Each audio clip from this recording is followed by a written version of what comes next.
Hey, True Believers, Englentine here, and First Appearance Friday has returned, and we're doing the Teen Titans. Why? Because it's one of my favorite books, and I wanted to do the Teen Titans, even though they didn't have a first appearance in January. I'm going to get back to that, by the way. So, anywho, let's see, what can we say about it? It was created by Bob Haney and Bruno Premiani, and it's basically, hey, let's bring together all the sidekicks, see what they can do. Now, I do protest. Brave and the Bold, number 54, is their official appearance because it was Robin, Aqualad, Kid Flash. But Wonder Girl didn't show up until, and they were called the Teen Titans in Brave and the Bold, number 60. And that is where I think that the team really came together. That's the first appearance, in my opinion. But Brave and the Bold, 54. that's where everybody else believes. So, hey, I got to go with the crowd. Now, one of the good things, and you're going to see this, and it's also one of the bad things, is Bob Haney kind of writes this as a hey, fellow kids kind of style. It's really, it could get embarrassing, but that's going to be part of the fun of this whole thing. Now, also one of the good things, obviously we're not going to see it in the first issue, that I liked about the Teen Titans is it started to get a little serious and mature with its readers. Like the first issue even, it deals with a whole bunch of, hey, we're teenagers, we're not babies, because the adults are trying to control them and they're having their little teenage rebellion, that kind of thing.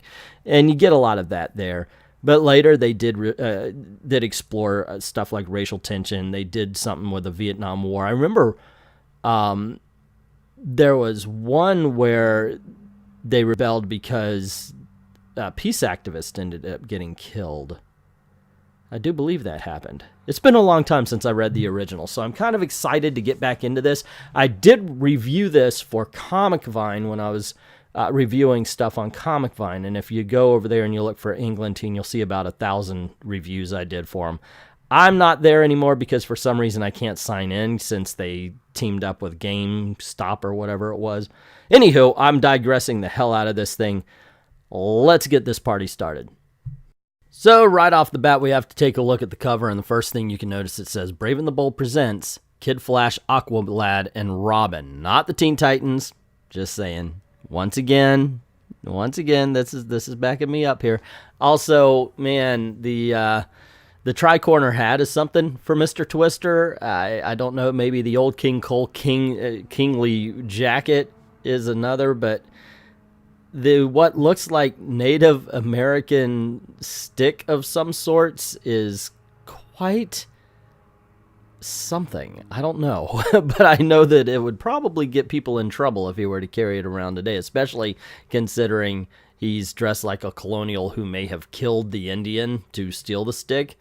Anyway, it's a pretty fun and ridiculous cover. It's got, of course, the word blurb there, which, you're finished, Robin. If Kid Flash and Aqualad couldn't stop my firestorm with their superpowers, what chance do you have? Ha ha ha.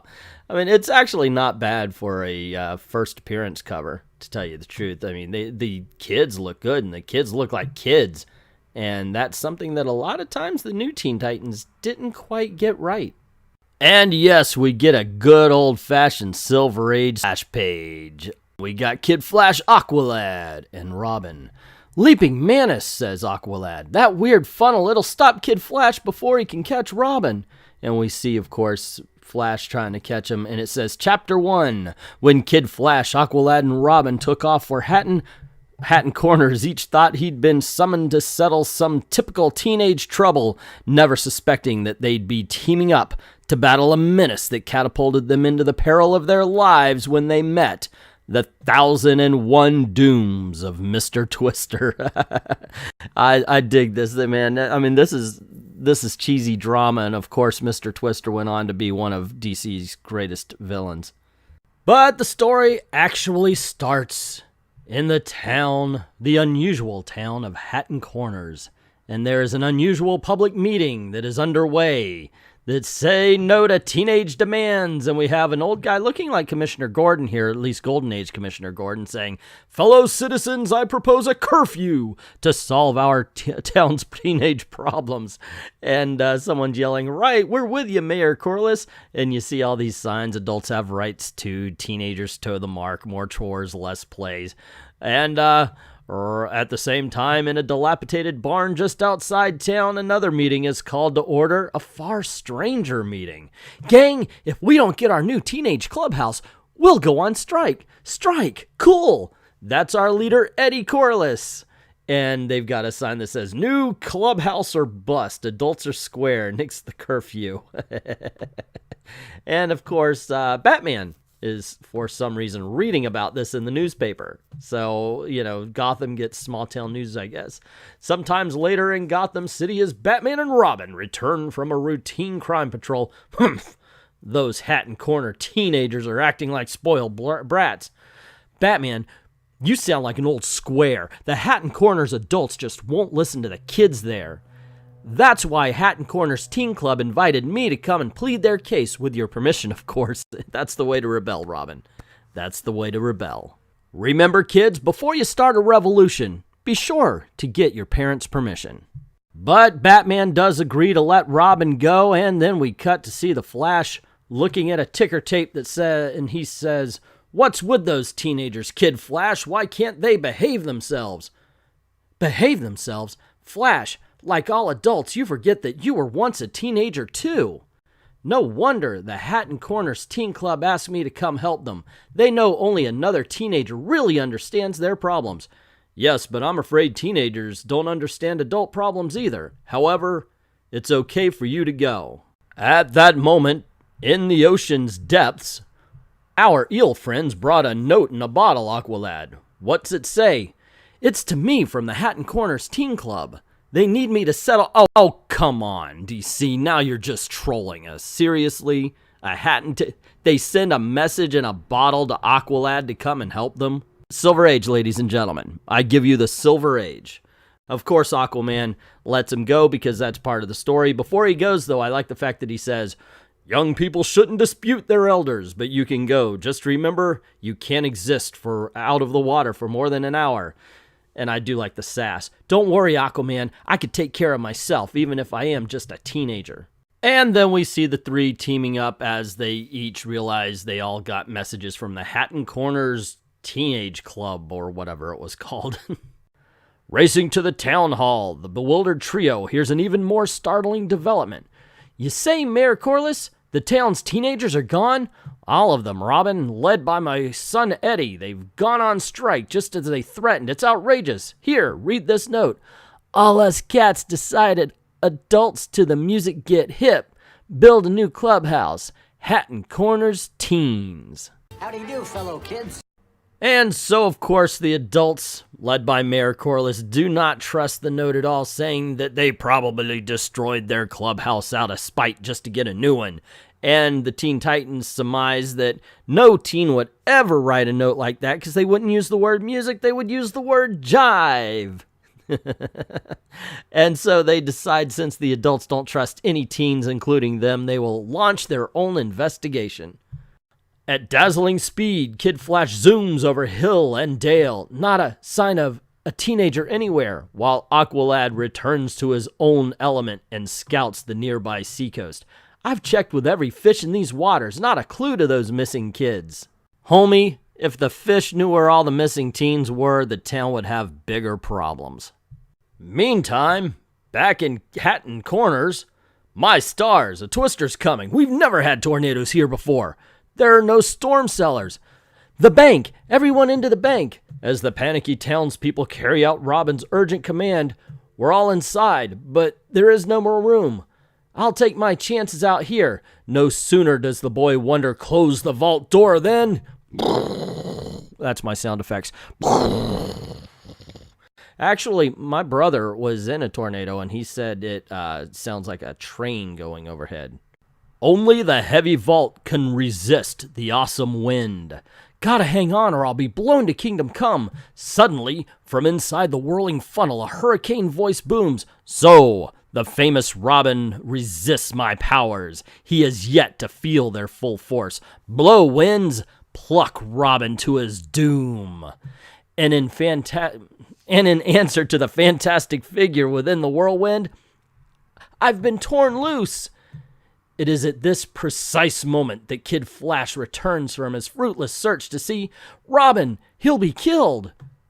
Like an outfielder after a long fly ball, the small speedster accelerates to intercept his airborne companion.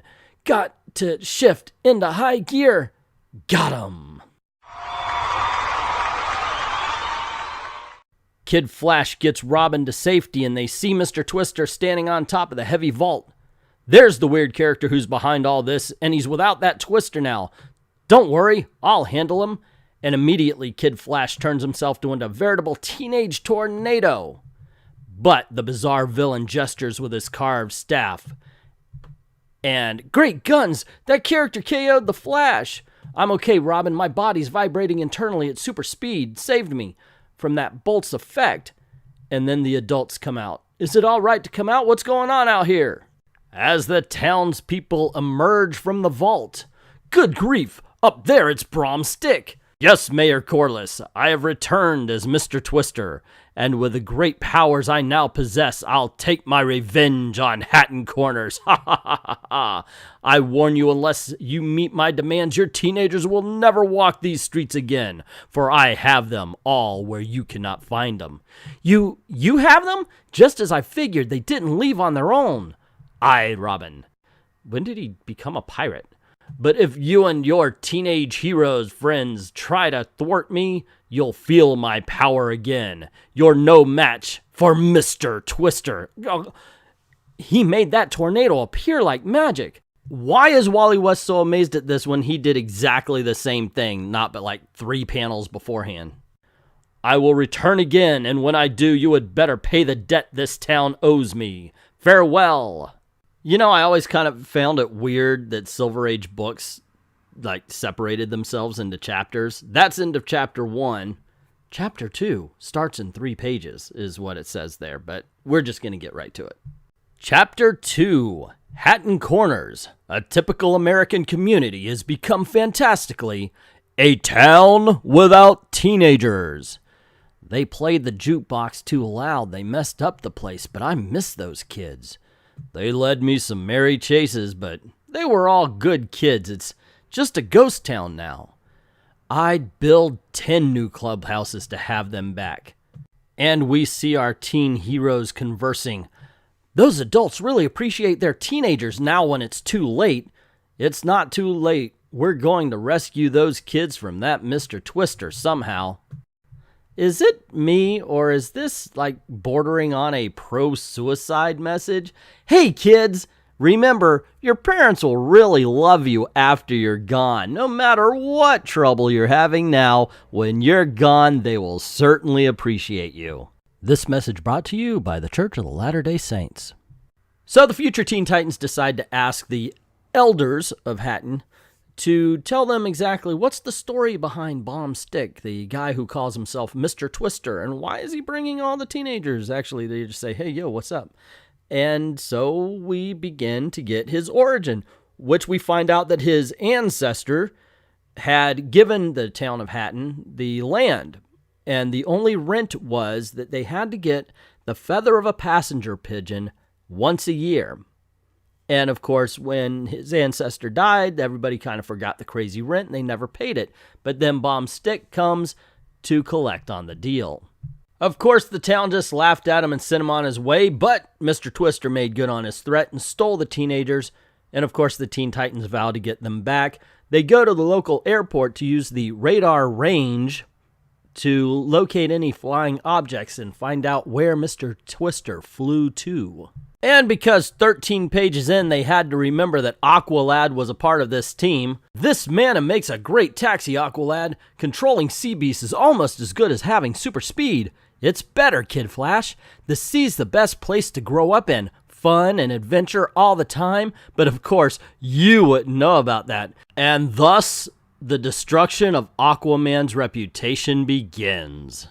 And the trio reach land, and we see one of the ugliest drawings of fear. Is that one? What is going on with that? Holy Toledo, that's just wrong in so many ways. But he's going, leaping lionfish, Robin, Kid Flash, look. And he sees that Mr. Twister is actually making all of the kids, they're his slaves now, and he's using them to create a Twister Tower. And of course, he's doing his evil laugh. Ha ha ha ha ha ha. Which, you know, come on, Silver Age bad guy, you gotta have the evil laugh. The missing teenagers are here, all right, says Robin. Working for Mr. Twister is forfeit for that unpaid rent. Uh-oh, Kid Flash says, look, that one boy's up to something. No, Eddie, don't try it. He throws a lasso towards Mr. Twister. As the girl's outcry alerts the bizarre Mr. Twister, a rope trick? My teenage friend, I'm fond of them, but I'm afraid the trick is on you. Ha ha ha ha. Evil laugh.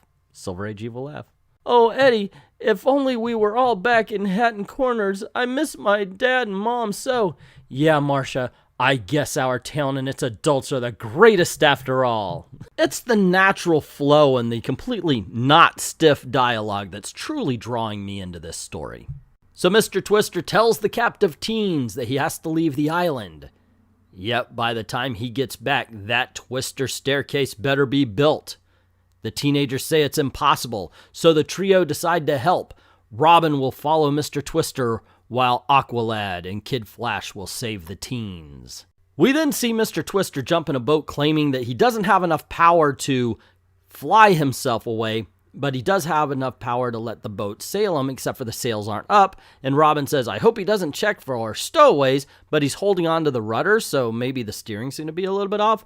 And then it cuts to Kid Flash and Aqualad, and they're saying, hey, we'll help you, but we can't rescue you yet because we don't have a way to stop Mr. Twister's powers. And then Kid Flash says, but I could help you build that staircase. And my thoughts are, you can't build a raft? Get them back to town and then deal with Mr. Twister? They've got weird priorities, man. And so we see Kid Flash build the tower, and man, he builds it tall, too. I mean, the kids are like yelling, oh, it's tickling the sky, ha ha hee hee, and, you know, Mr. Twister's going to be so happy, which, why are they happy about that? And the most important part, though, is that we do see Mr. Twister at this very moment on the mainland in a cave in the peaks beyond Hatton Corners. A bath in these hot potions will renew the staff's powers. How fortunate I stumbled into this long-lost Indian medicine cave for shelter when they drove me from Hatton Corners. So that's the source of his evil mastery. So, are you saying that the Indians had the power to create storms from nothing, and yet they still almost got wiped out? God dang, DC, that's some Kwanzaa Black AF level of stupid right there. Before we go on to the next page and what we're about to see, I would like to speak in defense of the Silver Age Batman utility belt, which seems to have anything and everything that they may need at whatever particular instance they need it. Now, in this case, I'm going to be speaking on behalf of sneezing powder. It seems funny. It just sounds funny. But if you can make your opponent uncontrollably sneeze while you beat the teetotal hell out of them, I think you'll find it's effective. So Mr. Twister does see Robin's shadow, but before he can do anything, Robin jumps out and pulls some sneezing powder from his utility belt, throwing it in Mr. Twister's face, causing him to sneeze uncontrollably. Robin, wanting to take advantage of this moment, gives him an uppercut, but unfortunately it backfires, and that leaves our villain standing over Robin's unconscious body. Too bad, my young friend, you weren't aware that as long as I clutch this staff, its force fills my body and repels any blows struck against me. And the next day, a tornado delivers Robin's unconscious body to the adults of Hatton Corner. And a note is pinned to his chest. It says, unless the rent is met by tomorrow's date, earth, water, and fire will be your fate, Mr. Twister. Good grief! He's speaking in rhyme! Okay, I just added that. What could it mean? Robin, he's reviving. He's all right. As the boy wonder ponders the note, unless you pay Mr. Twister those passenger pigeon feathers by tomorrow, that madman will unleash more menaces against the town. But that rent's impossible for us to pay. What can we do? Oh yeah, and since I passed over that particular part of the dialogue at the beginning of the book, the passenger pigeon had been extinct since 1913, and that's why they can't pay the rent. Robin tells the townspeople that he doesn't exactly know what to do about Mr. Twister because of his powers. While on Goat Island, Aqualad is feeling a little bit inadequate. Kid Flash is a big hero with those teenagers. He couldn't keep up with me underwater, which reminds me it's time I submerged a while.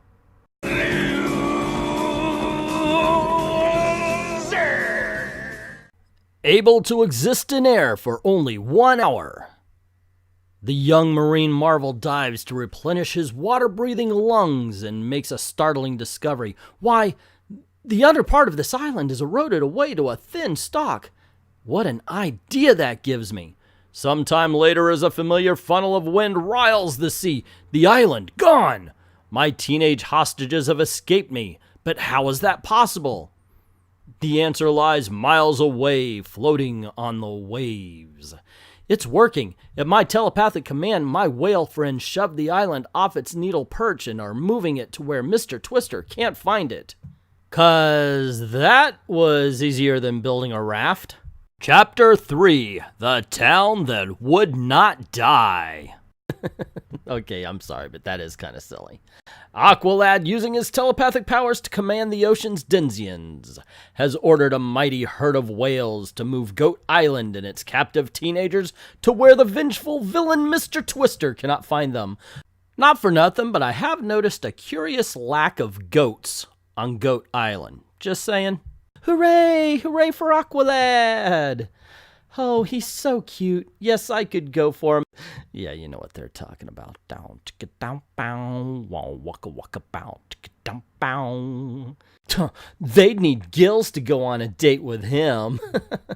Le who? The her. So the Flash rushes off to Hatton Corner to tell all the parents that their teenagers are safe. The parents then say that there is no threat that the Mr. Twister can throw at them anymore. And they notice a yellow cloud has grown throughout the city. And you see Mr. Twister, Hatton Corners for defying me. This is your end. Robin surmises, it must be Mr. Twister's first threat. He said earth, fire, and water would be this town's fate. Down comes the dust, piling up higher and higher, sifting and drifting into every nook and cranny like a yellow blizzard. It's burying the town. Not while I've got my speed. Instantly, the junior team's swiftest member streaks off through the clogged streets. I'm traveling fast enough to create a vacuum behind me, and it's picking up the dust. So Kid Flash runs and quickly comes across a swamp that he says the townspeople once filled, and he stops, causing the sand to fill in the swamp. Suddenly, a green cloud appears above the small town. Moments later, as the cloud hovers above the town, there's your answer. Rain. Every drop a bucketful. Take cover. Down thunders the water, a deluge like no one has ever seen before. It's really flooding everything. This is really the end of Hatton Corners. Ha! They're fleeing in panic. This is one threat those teenage heroes can't handle. But at the very moment on the waters of a nearby river, suffering sharks, the town's flooded. I've got to do something fast. Seconds later, look, Aquaman is riding into town on a narwhal. What's he trying to do? Dear comment section, this video is possibly the longest video I've ever had to make that wasn't an hour long. Most of it because I keep saying Aquaman instead of Aqualad. I know I've done it. But considering that was the 15th take, I'm leaving it in. At the telepathic command of Aqualad, the tusked mammal plunges to the bottom and, next instant, the floodwaters, they're receding, the town saved again, but how? Before long comes the amazing answer. My narwhal friend bored a hole to let the waters drain off through the regular underground channels. Now we've got to reach the river before he's left high and dry. Dear DC Comics, that's not how narwhals work. And Mr. Twister's watching on and giving them the angry eyes. Kid Flash and Aqualad, they defeated my first 2 threats, but I'll make sure they don't stop the third one. Again, an ominous cloud moves toward the helpless town and... Rain of fire, we can... I don't know why I just gave the mayor a southern accent when I haven't all the time, but... Okay. A rain of fire, we can't possibly fight that. And then Robin says, I'll go get a bucket. No, he says, well, yes, we can. Kid Flash, Aqualad, roll out that fire engine. Not wanting to listen to their non-powered compatriot, Kid Flash and Aqualad get their own ideas about what to do.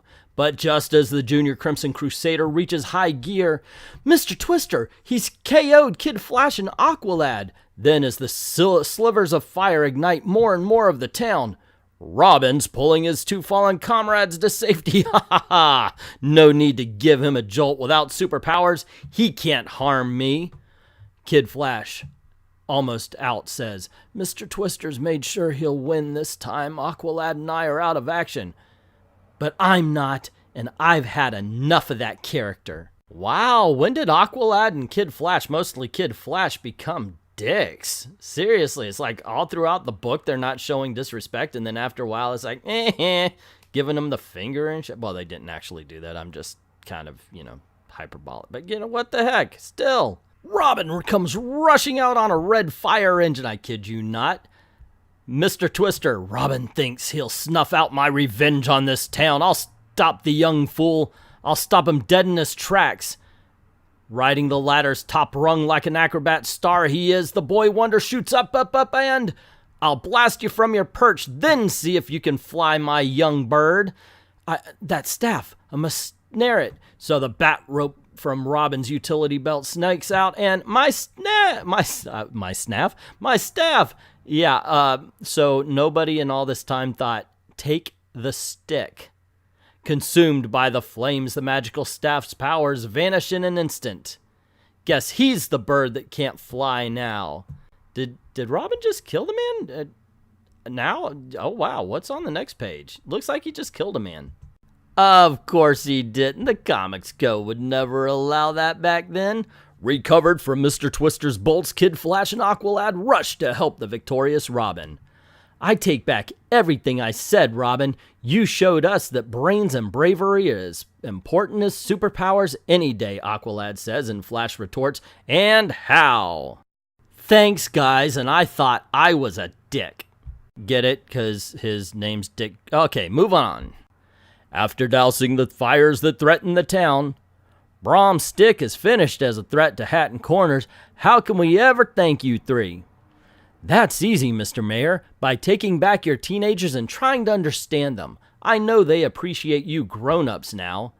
And so, a short time later, as Hatton Corner echoes with the shouts of every citizen, young and old, and the teenagers are holding a sign that says, Adults, we love them.